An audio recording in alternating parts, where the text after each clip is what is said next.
ఈరోజు ప్రపంచ మాతృభాషా దినోత్సవం. మనదైన తెలుగు భాష మాతృభాష. ఆ దినోత్సవాన్ని తెలుగు భాషా దినోత్సవం మనకి ఈరోజు అత్యంత వైభవంగా మనం జరుపుకోవాలి. ఈ సందర్భంగా కవితలకు, తెలుగు కవిత్వానికి మరి ఆదికవి నన్నయ భట్టారకుడు గారిని మనం తలుచుకోవాలి. 2000 సంవత్సరాలు పైబడి మనుగడలో ఉన్న అత్యంత విశిష్టమైన భాష. శ్రీకృష్ణదేవరాయలు ఆయన మాతృభాష తులు అయినప్పటికీ తెలుగు భాషలోని మాధుర్యాన్ని ఆయన ఆస్వాదించిన తర్వాత దేశ భాషలందు తెలుగు లెస్స అని ఆయన కవుల్లో ఉన్న అష్ట దిగ్గజాలు కూడా అందరూ కూడా అలసాని పెద్దన్న కానీ, నంది తిమ్మన్న కానీ, అందరూ కూడా దుర్జటి కానీ, అందరూ కూడా ప్రఖ్యాతిగాంచిన తెలుగు కవులు, ఎన్నో గ్రంథాలు రచించిన మహానుభావులు. ఆ తర్వాత వ్యావహారిక భాషలో గిడుగు రామ్మూర్తి గారిని మనందరం గుర్తుంచుకోవాలి. ఎందరో మహానుభావులు తెలుగు భాషకి పట్టాభిషేకం చేసి ఈరోజు మరి ప్రపంచంలో సుమారు 15-16 కోట్ల మంది తెలుగు భాషని మాట్లాడుతున్నారు. ఇటాలియన్ ఆఫ్ ద ఈస్ట్ అని ఎందరో అన్నారు. సరే, దురదృష్టం మరి గతంలో కొందరు రాజకీయ నాయకులు మాతృభాషను కాదనుకుని పరభాష నేర్చుకోవాలి, అవసరమే. మన మనుగడలో మరి ప్రపంచమే చిన్నగా మారిపోతున్న రోజుల్లో world is becoming two small day by day. మరి కొన్ని ఇతర భాషలు నేర్చుకోవాల్సిన అవసరం ఉన్నప్పటికీ మాతృభాషను మర్చిపోయి మరి ఇతర భాష వ్యామోహం, పరభాష వ్యామోహం, పరస్త్రీ వ్యామోహం కన్నా కూడా చాలా దారుణమైనది. మరి అటువంటి పరభాష వ్యామోహితుల్ని సరే ప్రస్తుతానికి మనం పక్కన పెట్టగలిగాం. మన భాషని ప్రేమించే వాళ్ళని దగ్గర చేర్చుకున్నాం.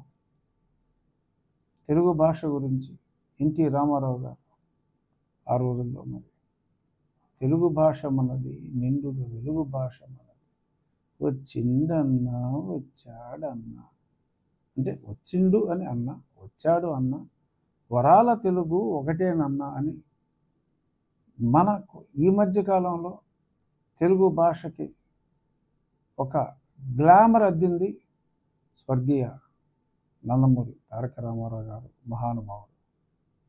వారిని కూడా ఈ సందర్భంగా స్మరించుకోవాలి. మాతృభాష గురించి మన వెంకయ్యనాయుడు గారు ఎప్పుడూ చెప్తూ ఉంటారు, కళ్ళజోడు లాంటిది పరభాష, కళ్ళు మాతృభాష అని. నెల్సన్ మండేలా గారు ఆయన చెప్పింది, అవతల వాడికి కాస్త తెలిసిన భాషలో చెప్తే అది తలకెక్కొచ్చు, కానీ అతని మాతృభాషలో మనం చెప్తే అది అతని హృదయానికి నాటుకుంటుంది అని నెల్సన్ మండేలా గారు కూడా మాతృభాష గురించి, మన తెలుగు భాష గురించి కాదు, ఎవరి మాతృభాషని, మన సంస్కృతి, మన సాంప్రదాయం, మన విలువలు అన్నీ మన మాతృభాషతో ముడిపడి ఉంటాయి. మరి అటువంటి భాషని అగౌరవపరచడం అంటే అంతకంటే అన్యాయం ఉండదు. తమిళనాడులో మీరు చూడండి, స్టాలిన్ గారు, ఎవరైనా అప్పుడు కరుణానిధి గారు కానీ, అవసరమైతే తప్ప అవతల వాడికి ఈ భాష రాదు అనుకుంటేనే వారు నేర్చుకున్నప్పటికీ కూడా ఆ భాషనే జస్ట్ కమ్యూనికేషన్ కోసం వాడతారు తప్ప ఏదో అవసరం లేని చోట ఇంగ్లీష్ మాట్లాడరు. మాతృభాషకి వారిచ్చే విలువ తమిళనాడుని చూసి మనం నేర్చుకోవాలి. మన భాష మనం మాట్లాడటానికి, మన భాష మనం బాగా మాట్లాడటానికి, భాష వచ్చినప్పటికీ కూడా కొంతమంది భాష రానట్టు యాసగా మాట్లాడే ప్రయత్నం చేస్తూ ఉంటారు. ఆ భాష మాట్లాడినప్పుడు మీకు కావాల్సిన స్లాంగ్ మాట్లాడండి. బట్ సాధ్యమైనంత వరకు మన ఎదురుగుండా తెలుగోడు ఉన్నప్పుడు తెలుగులో మాట్లాడుకుందాం, వేరే భాషలో వద్దు. తెలుగు భాష ఔన్నత్యాన్ని మరి కడపకు మరి అప్పుడు అసిస్టెంట్ కలెక్టర్గా ఉన్న బ్రౌన్ దొర మరి నిఘంటువు, తెలుగు భాష నిఘంటువు, ఎన్నో గ్రంథాలని ఆయన పరిరక్షించాడు. ఎన్నో అన్నమయ్య గేయాల్ని, చందమామ రావే, జాబిల్లి రావే లాంటి ఎన్నెన్నో గేయాలు, అద్భుతమైన అన్నమయ్య పాటల్ని, వేమన పద్యాల్ని ముఖ్యంగా, ఎందుకంటే కడపకు చెందిన వేమన, కడపకే చెందిన అన్నమయ్య మరి ఎక్కడో తెల్లవాడు వచ్చి ఆ భాషని పరిరక్షణ కోసం అంతా పరితపిస్తే దురదృష్టవశాత్తు అదే కడప జిల్లా నుంచి మన భాషని మనకు కాకుండా చేసే ప్రయత్నాల నుంచి మనల్ని మనం కాపాడుకోగలిగాం. ఏ ప్రభుత్వం అయినా మాతృభాషకి విలువ ఇవ్వాలి. మన భాషను మనం మర్చిపోవద్దు. మన భాష తప్పనిసరిగా నేర్చుకున్నాం. తెలుగు భాష అన్ని ప్రభుత్వ శాఖల్లో తెలుగు భాష ఉండాలి.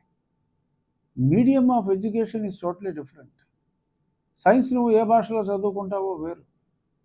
మన భాష క్షుణ్ణంగా రావాలి, రాయగలగాలి.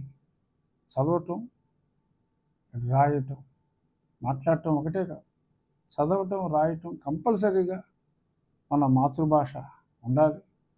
గతంలో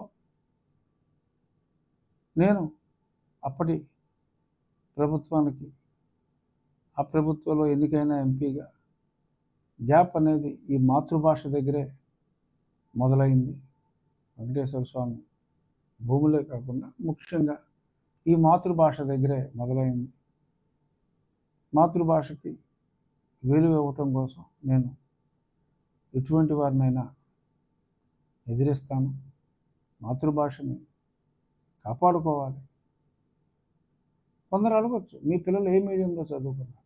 మా పిల్లలు రాసినంత స్పష్టంగా తెలుగు మాట్లాడతారు, రాస్తారు, తెలుగు భాషని ప్రేమిస్తారు.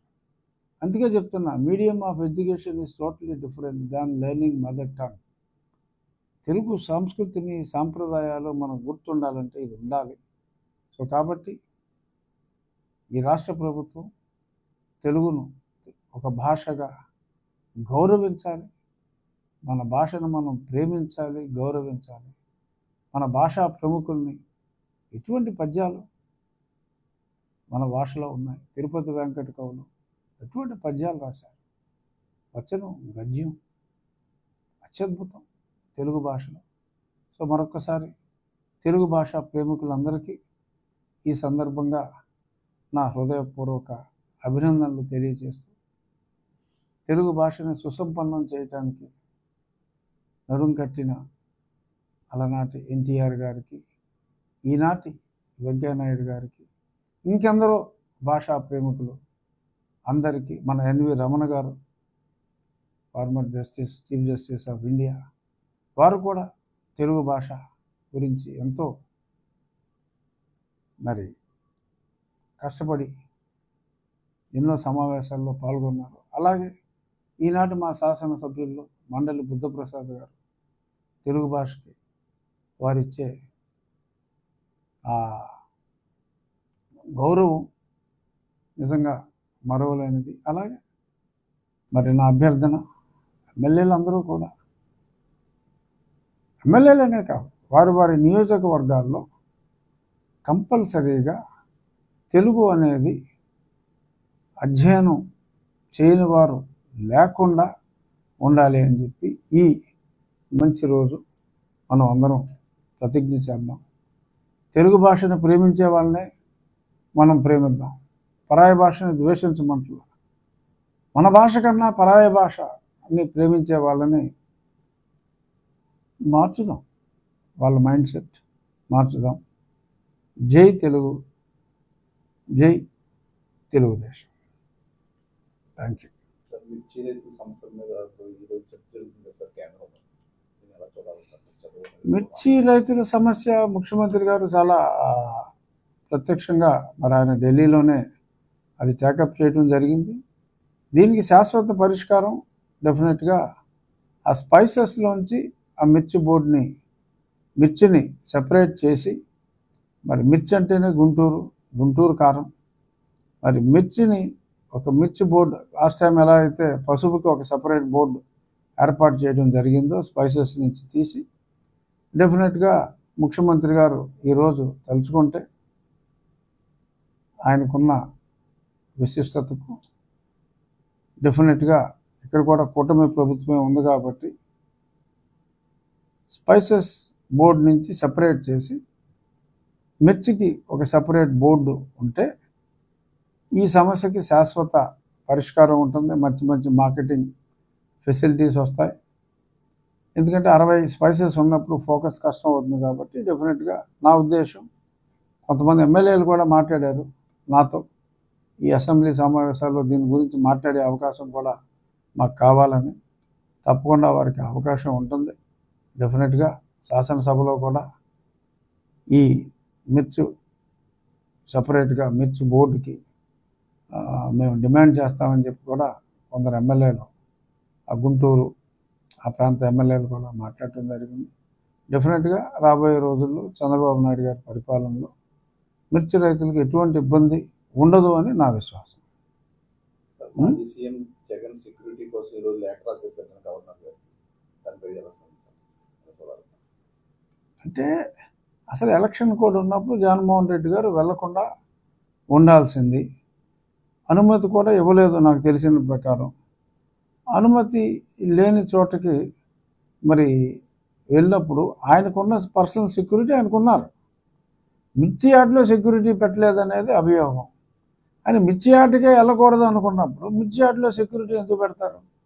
ఈయనకే లెక్కలేనంతమంది సెక్యూరిటీ ఉన్నారు ఆల్రెడీ. ఆయనకున్న సెక్యూరిటీయే ఎక్కువ. సో కాబట్టి ఇంకా సెక్యూరిటీ ఇవ్వలేదు అని బాధపడటం అర్ధరహితం. ఎందుకంటే వాళ్ళ తెలుగు భాష మాతృభాష దినోత్సవం కాబట్టి ఎక్కడ పరభాష పదాలు రాకుండా చూసుకుంటున్నాను. వారి ప్రతిపాదన, గవర్నర్ గారికి వారు ఇచ్చిన ప్రతిపాదన అర్ధరహితము అంటే అర్థము లేనిది అని, రహితము అంటే లేనిది అని, అర్థము లేని ప్రతిపాదన ఒకటి గవర్నర్ గారికి ఇచ్చారు. ఇంట్లో కూర్చోవలసి వచ్చినప్పుడు పబ్లిక్లో తిరగకుండా కూర్చోవాలి. ఆయన సెక్యూరిటీ ఆయనకు ఉంది కాబట్టి దానికి సంతోషించాలి. అలవిగాని చోట అధికుల మనరాదు అని ఒక తెలుగు సామెతని మరి ఆ డిమాండ్ చేసిన ఆ వ్యక్తులు గుర్తుంచుకోవాలి. ఒక శాసనసభ్యుడిగా జగన్మోహన్ రెడ్డి గారిని నేను గౌరవిస్తాను. కానీ మరి ఆయన ఎలక్షన్ కోడ్ ఉన్నప్పుడు అక్కడికి వెళ్ళటానికి వీలు లేదు, పర్మిషన్ ఇవ్వనప్పుడు ఆయన చట్టాన్ని గౌరవిస్తారని పోలీసులు భావిస్తారు తప్ప ఆయన ఇలా చట్టాలను అతిక్రమించి ఎక్కడ పడితే అక్కడికి వెళ్ళిపోతారని, అక్కడికి మళ్ళీ ఈ పోలీసులందరినీ కాపలాకి ఆయన కోసం కాపలాకి పెడతారని, ఆయనకు అంత భయం ఉన్నప్పుడు ప్రజల్లో మమేకం అవటానికి ఆయన వెళ్ళినప్పుడు మళ్ళీ ప్రత్యేకంగా పోలీసు రక్షణ కావాలంటాం, ఆయనకు అంత సొంత రక్షణ ఉన్నప్పుడు కూడా మరి అలా మాట్లాడటం మరి ఏమని చెప్తాం. కొన్ని పదాలు మనం వాడకూడదు. మాజీ ముఖ్యమంత్రి, ఎమ్మెల్యే. సో కాబట్టి ఒక ఎమ్మెల్యేగా ఆయన గౌరవిస్తూ, ఒక మాజీ ముఖ్యమంత్రిగా కూడా ఎన్ని తప్పులు చేసినప్పటికీ ప్రజలు శిక్ష విధించేశారు కాబట్టి మాజీ ముఖ్యమంత్రిగా ఇటువంటి అసందర్భమైన అర్థం పర్థం లేని డిమాండ్లు భవిష్యత్తులో వారు చెయ్యరు అని విశ్వసిస్తూ ఇంతటితో ముగిద్దాం.